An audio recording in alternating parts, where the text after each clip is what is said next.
Hi viewers. ஒரு முரட்டுத்தனமான பயங்கரமான ஒரு பாடி ஹாரர் த்ரில்லர் படத்தை தான் இப்போ உங்களுக்கு நான் ரெக்கமெண்ட் பண்ண போகிறேன். வார்னிங், இந்த படத்தை 18 வயசுக்கு மேலே உள்ளவங்க பாருங்கள். ஏஜ் சர்டிஃபிகேட் கொடுத்துருக்காங்க, நியூட் சீன் இருக்குது, செக்ஸுவல் சீன்ஸ்லாம் இருக்குது. அதனால் ஃபேமிலியோட பார்த்து செருப்படியும் மிதியும் வாங்கிக்காதீங்க. 18 வயசுக்கு மேலே உள்ளவங்களே பாருங்கள். படத்தோட பேர் டுகெதர் 2025 ரிலீஸ் ஆகி இப்போ ஓடிடியில் தமிழ் டப்பில் ஸ்ட்ரீம் ஆகிட்டு இருக்கு. எந்த ஓடிடிங்கிறத கடைசியில் நான் சொல்கிறேன்.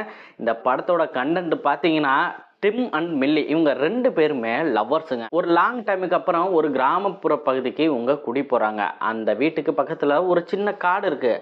அந்த காட்டில் இவங்க நடந்து போகிறாங்க பேசிக்கிட்டே. போகிறப்ப ஒரு குகையில் கீழே விழுந்துடுறாங்க. அந்த குகையில் ஒரு நாள் ஃபுல்லாகவே அங்கே தான் தங்கியிருக்காங்க. அங்கே ஒரு குட்டையில் தண்ணி எடுத்து குடிச்சிருக்காங்க. அந்த தண்ணி குடித்ததுக்கு அப்புறம் அவங்களுக்கு ஒரு பயங்கரமான ஒரு விஷயம் வந்து நடக்குதுங்க. அப்படி என்ன நடக்க போகுதுன்னு இந்த படத்தோட ஸ்டார்டிங்கில் 2 டாகை வச்சு அவ்வளோ அழகாக சொல்லியிருப்பாரு. பார்க்கறதுக்கு அவ்வளோ அகோரமாக இருக்கும். டிம் அண்ட் மில்லிக்கு என்ன நடக்குது, அதை எப்படி அவங்க சால்வ் பண்ணுறாங்கிறது தான் இந்த படத்தோட ஸ்டோரி. படத்தோட டைரக்டர் மைக்கேல் சாங்கோங்கிறது தான் டைரக்ட் பண்ணியிருக்காரு.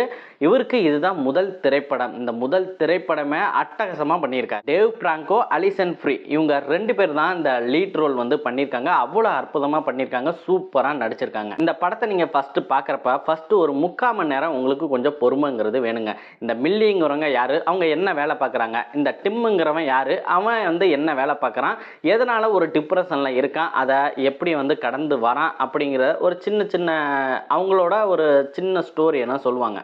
அதை தொடர்ந்து இந்த படத்தை நீங்கள் பார்க்க ஆரம்பிச்சிட்டிங்கன்னா ஸ்கிப் பண்ணவே உங்களுக்கு தோணாதுங்க. ஏன்னா அவ்வளோ இன்ட்ரெஸ்டிங்காக, போர் அடிக்காமல் நல்லா பயங்கரமாக த்ரில்லிங்காக கொண்டு போயிருப்பாங்க. படத்தில் ஒரு பர்டிகுலர் சீனு, நைட் டைமில் டிம்மு ஒரு ரூமில் இருப்பான், மில்லி ஒரு ரூமில் இருப்பாங்க. அவங்கள அறியாமலே அவங்க 2 பாடியும் அவங்களோட கண்ட்ரோல் இல்லாமல் ஒன்று சேர்றதுக்கு ரொம்பவே முயற்சி பண்ணும். அந்த சீனை பார்க்குறப்ப அவ்வளோ பயங்கரமாக இருந்துச்சு. என்னடா 2 பேரும் இப்படி நடிச்சிருக்காங்களே அப்படின்னு நமக்கு தோணும். ஸோ அந்த அளவுக்கு அந்த சீனில் அவங்களோட ஆக்டிங் வேறு லெவலில் இருந்துச்சுங்க. அதை கிரியேட் பண்ண விதமும் சூப்பரு, அதோட கிராஃபிக்ஸும் வேறு லெவலில் இருந்துச்சு. அது மட்டும் இல்லை, படத்தோட கிளைமேக்ஸு இப்படி தான் முடிய போகுதுன்னு உங்களால் கணிக்கவே முடியாது. அது பார்க்குறதுக்கு கொஞ்சம் அருவருப்பாக இருந்தாலுமே கொஞ்சம் சோகமாகவும் இருக்குங்க. ஆனால் இந்த டேரக்டரு இந்த பாடி ஸ்டோரியை வச்சு இப்படி யோசிக்கிறாருன்னே தெரிலங்க. ஏன்னா படத்தோட கிளைமேக்ஸில் அவங்க பண்ண அந்த கிராஃபிக்ஸு அப்படியே தத்துரூபமாக இருந்துச்சு. அவங்க உண்மையிலே அப்படி நடக்குதான்ட்டு நம்மளை யோசிக்கிற அளவுக்கு ஒரு கிராஃபிக்ஸ் பண்ணியிருக்காங்க. அது பார்க்குறதுக்கு செம்மையாக இருந்துச்சுங்க. என்ன தான் படத்தோட ஸ்டோரி, டைரக்ஷன், ஸ்க்ரீன் பிளே நல்லா இருந்தாலுமே ஒரு ஆர்ட் சீனாக இருக்கட்டும், ஒரு த்ரில்லர் சீனாக இருக்கட்டும், அதுக்கு உயிர் ஊட்டுறதுன்னு பார்த்தீங்கன்னா மியூசிக் தாங்க.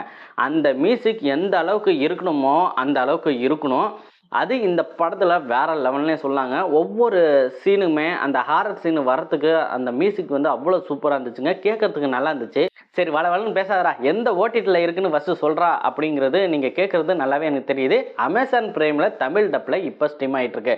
போய் பாருங்கள், என்ஜாய் பண்ணுங்கள். மறக்காமல் நம்ம சேனலையும் சப்ஸ்கிரைப் பண்ணி வச்சுக்கோங்க.